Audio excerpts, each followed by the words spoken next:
मुझे वो बात कभी नहीं भूलती। एक बार मेरी एक झुग्गी झोपड़ी की रहने वाली बहन मेरे पास आई कि बहन जी मेरी बेटी की शादी है, आप आना। मैंने कहा बता दो कब की है, मैं डायरी में लिखवा देती हूँ, मैं आऊँगी। बहुत अच्छी कार्यकर्त्री थी मेरी। बोली कार्ड वार्ड छपाने की तो हमारी हिम्मत नहीं है, तो कार्ड तो मैं नहीं छपाऊंगी। मैंने कहा तुम्हें कार्ड की मोहताज भी नहीं हूँ, मैं आऊँगी तुम्हारी शादी में। मैं शादी में पहुँच गई। उसके 4 दिन बाद वो महिला आई और जार जार रो रही थी खुशी से। मैंने कहा तुम क्यों रो रही हो, सब कुछ कुशल तो है? बोली कुशल है, ये खुशी के आंसू हैं बहन जी। मैंने कहा क्या हुआ? बोली कल बेटी वापस आई। तो उसने बताया कि शादी के तुरंत बाद जब मैं घर गई तो मेरे ससुर ने मेरे सास से कहा, छोरी ने कुछ कहिए वहिए मत, बहू का पीछा बहुत भारी है। तो बोले को वो सुषमा स्वराज है ना, सुषमा स्वराज, वो आई थी इसकी शादी में, तो तू देख ले कि मैं कुछ ज़्यादा तूने कह दिया ना तो तेरी भी जेल होगी और मेरी भी जेल होगी, सारी उम्र जेल में काटेंगे। बोले बहन जी आपका एक आना मेरी बेटी की जिंदगी बना गया। बोले हमारे यहाँ तो पिटना, रोटी ना देना, ताने देना ये आम बात है, लेकिन एक आपकी हाजिरी ने मेरी बेटी की जिंदगी सुधार दी कि कहती जाते ही ससुरा ने सास तो ये कही। अब वो एक झुग्गी झोपड़ी की कार्यकर्ता, लेकिन चूंकि हमारे साथ काम करती है, हमारे लिए झुग्गी झुग्गी घूमती है, वोट डलवाती है, तो उसके यहाँ जाकर खड़े हो जाने से हमारी अथॉरिटी उसके माध्यम से चली है। ये है राजनीतिक सशक्तिकरण। इसीलिए ये सारी चीजें आवश्यक हैं। शिक्षा जरूरी है, स्वावलंबन जरूरी है, आर्थिक दृष्टि से स्वावलंबन जरूरी है, ये सारी चीजें जरूरी हैं। लेकिन राजनीतिक सशक्तिकरण जब आता है तो वो इन सब पर हावी होता है। और आज जैसे मैंने ये कहा कि कितनी भी आप पढ़ लिख जाएं, कितनी भी आप कमा रही हूं, लेकिन घर में वो अथॉरिटी उस चपड़ासन की ज़्यादा है जो एक लेडी एसपी के साथ काम करती है, उस बेटी की कहीं ज़्यादा है जिसकी माँ एक पॉलिटिकल वर्कर के साथ काम करती है। और इसीलिए हम ये लड़ाई लड़ रहे हैं राजनीतिक सशक्तिकरण की।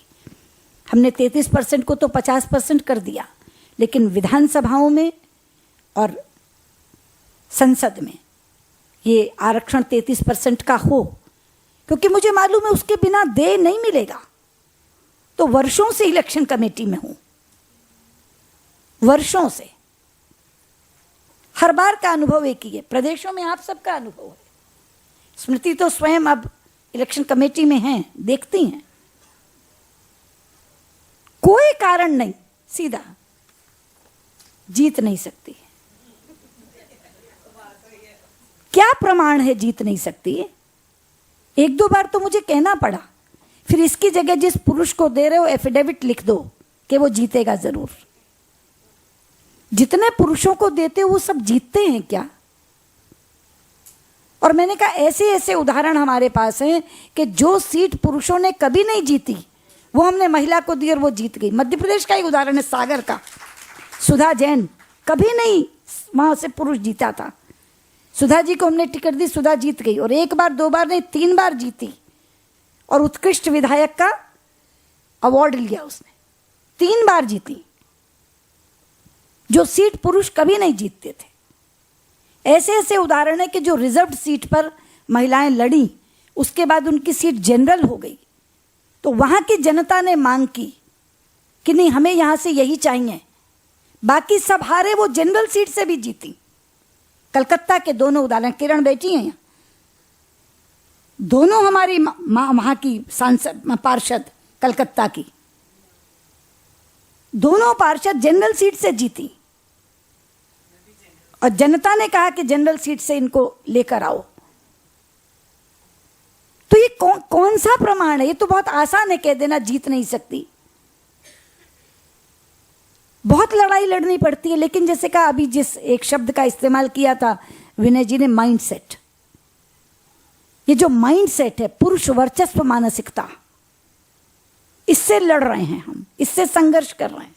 ठीक है हम बिना आरक्षण के आए, लेकिन मुझे मालूम है कि बिना आरक्षण के जो उचित प्रतिनिधित्व है वो नहीं मिलेगा।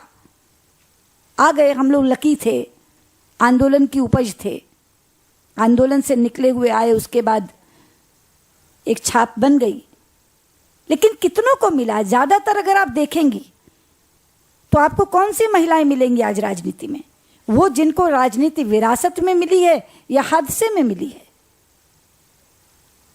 ये हम हैं जिन्होंने खुद कुआं खोदा है और खुद पानी पिया है, अपने संघर्ष के बल पर यहां आए। और इसीलिए हमें ये लगता है, बहुत बार लोग कहते हैं आप आरक्षण की वकालत क्यों करती हैं? कि मैं आरक्षण की वकालत इसीलिए करती हूं क्योंकि मैं देख रही हूं, सामने के सामने देख रही हूं कि उस पुरुष से वो 21 पढ़ती है। चाहिए तो ये कि अगर 19 पढ़े तो भी दो, बराबर लाना है तो, लेकिन 21 पढ़ती है तो भी नहीं देते। तो इसलिए जब तक कानूनी बाध्यता नहीं होगी तब तक नहीं मिलेगा, और जब तक उचित प्रतिनिधित्व नहीं मिलेगा तब तक राजनीतिक सशक्तिकरण भी नहीं होगा।